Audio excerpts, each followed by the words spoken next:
This is one of our holding yards wherein after we pull them from the hoop barn or calving area, after a day or two, we'll bring them to one of these spots. As you can see, it's muddy and it's actually raining now. I kind of talked about that earlier, but there's about 40 some pair here, and this is an area that allows us to still look at them for about 2 weeks or so, a kind of still closed in area. We'll feed them a combination of hay and silage here, and actually the feed wagon will be coming in shortly here. You can see the cows start walking over towards the feeders. What I will do here every day is just drive through them, make sure all the calves look healthy, that none of them are scouring or sick, digestive issues. Make sure that they look like they're eating.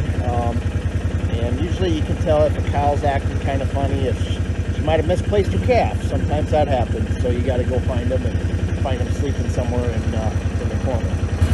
So there's a silage wagon bringing them feed. We'll feed them once a day, but we feed them enough that they'll have stuff to munch on for their entire day. And it's a combination of, like I said, some corn, silage, and ground up hay. We feed them these tires, which are just old truck or tractor tires. Works really good. The cows can kind of push them around some.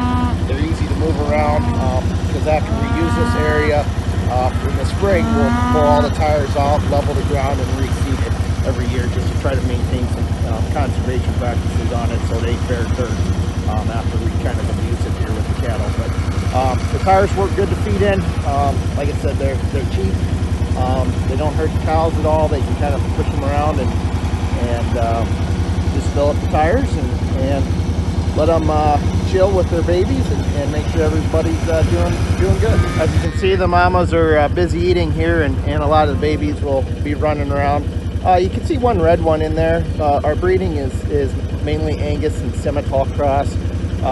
You'll see several Baldies in here, and some of these are actually artificially inseminated, like that red one is out of a mating where I AI'd the cow, and so it's a little bit different breeding there.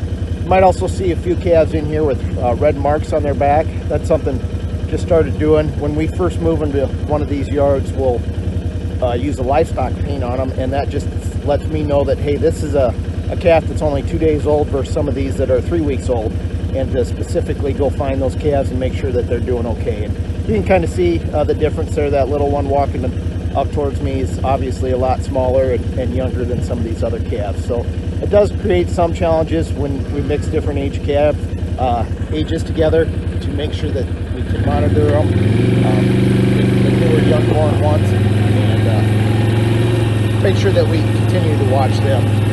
As you can see, all the calves kind of lay back as the cows are getting something to eat here, and they seem pretty happy even though it's muddy and cold out. Alright, we're in another staging yard, as I'll call it, but it's about a 5 or 8 acre piece of pasture. And a little creek running through it. Again, we'll put stage about 50 some pairs here, and from here move them back out to different pastures. But this allows them, like I said, some more space, keeps the cattle cleaner. They got a little bit of grass to be on. The other thing I'd point out is you can see that field up by that house, and that's actually 18 acres of rye that we seeded down last fall. And once this weather straightens out and quits raining, we'll kick those cows out, and these pairs here, and they'll graze that 18 acres of rye.